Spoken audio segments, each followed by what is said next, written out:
There's something special about 2000s animated movies to me. Movies like Treasure Planet, Emperor's New Groove, Atlantis, Ice Age, and most importantly, Shrek.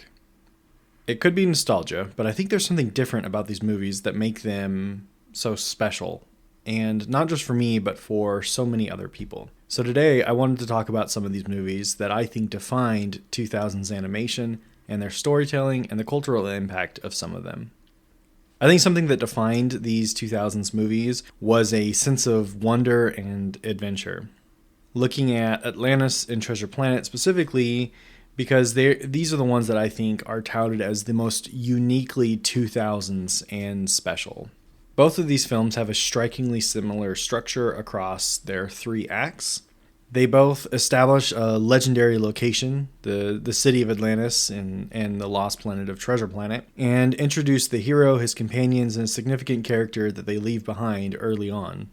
Both feature a perilous journey to their destination, facing challenges and developing relationships with the crew. And a mutiny or betrayal takes place which reveals hidden agendas within the group. And both feature prominently a descent into the core of a location. In Treasure Planet, they go deep into the center of the planet where the treasure is hidden, and in Atlantis, they go to the heart of Atlantis where the source of the powerful crystals lie hidden. Then they both have an escape from an imminent destruction, which leads to a daring final act, and a return home for the heroes, who have grown and changed. There's also character parallels between both of them. They both feature young, inexperienced heroes, with Milo and Jim, who initially struggle to fit in with the crew. Both have prominent mentor figures that are featured in both of those. You have Mr. Whitmore, for example, and these heroic mentors inspire the hero's quest. Both have also great villains, who initially seem trustworthy, but then betray the crew. And both feature strong female characters, Kida and Amelia, who play crucial roles in the hero's journey. As for their story beats, both films include a prologue that teases the central mystery, and involve meeting with the patron, where the hero receives funding for the expedition. Both feature a cataclysm and loss event early in the journey, and a hero crisis, where the hero questions their ability and faces their own shortcomings. And they both culminate in a final confrontation with the villain that involves a dramatic escape from imminent danger. Both explore themes of self-discovery, finding one's place in the world, and overcoming personal challenges. They both emphasize the importance of teamwork, trust, and overcoming prejudice, and both touch upon the dangers of greed and the importance of protecting ancient civilizations. And yet these movies performed poorly in the box office, which makes you think maybe it is just a tad bit of nostalgia glasses that make me see these movies as perfection. I think movies like Atlantis and Treasure Planet showcase the artwork and incredible storytelling, while these next two movies, Lilo and Stitch and Shrek, both showcase fantastic art as well, but they showcase more of a deeper cultural impact that continues to resonate today. I wanted to know why Lilo and Stitch and Shrek had both built such a massive cult following and why they had been so successful.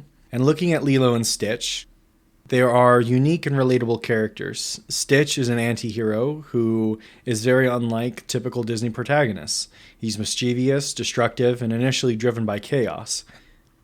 However, his journey of redemption and his growing bond with Lilo make him incredibly endearing. And Lilo, a lonely and misunderstood girl, provides a strong and relatable character for young audiences. Her resilience, determination, and unique perspective on the world resonates. There's also the heartfelt story pieces, similar to Atlantis and Treasure Planet, that numerous people can latch onto. The Ohana message that emphasizes the importance of family and drives home love, acceptance, and finding your place in the world. And then you have the emotional depth where the movie is filled with humor and yet still tackles difficult subjects, including grief, loneliness, and finding your family. I think another thing that helps Lilo and Stitch stand out as one of those incredible 2000s animated movies is its visual distinctness. It's got a unique animation style, blending traditional 2D and computer animation. It's striking and distinctive. Of course, you also have to give a lot of credit to Lilo and Stitch's creative marketing, which featured Stitch crashing into classic Disney moments across famous IPs, was clever and memorable, countering attention and generating interest.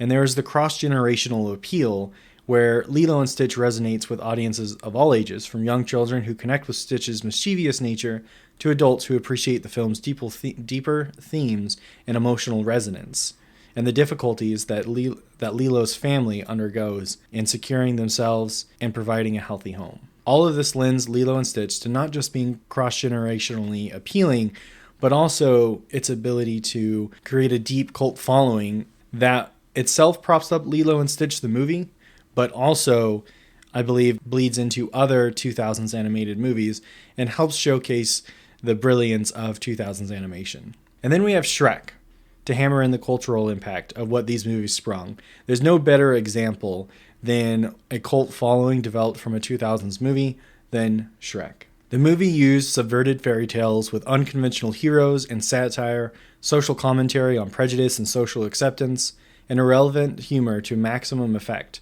spawning several sequels, a Broadway musical, video games, an internet archive worth of memes, and more fan-made content that is consistently produced even today. There are entire online communities, and until 2023, there was even an annual festival called Shrekfest. Really, Shrek itself has become a subculture. I don't think it's anything short of a cultural touchstone, even for those who aren't immersed in the subculture. It's a weird shared cultural experience for an entire generation where its characters and moments are commonly understood and shared. And I think the touchstone has actually transcended beyond the generation who grew up watching this when it came out. And so I look at all these movies, Atlantis and Treasure Planet, Lilo and Stitch, and Shrek, and I have to think, what is it that makes 2000s animated movies so special? I guess it's more than just wonderful plot and artwork. It's more than the themes and the story structure.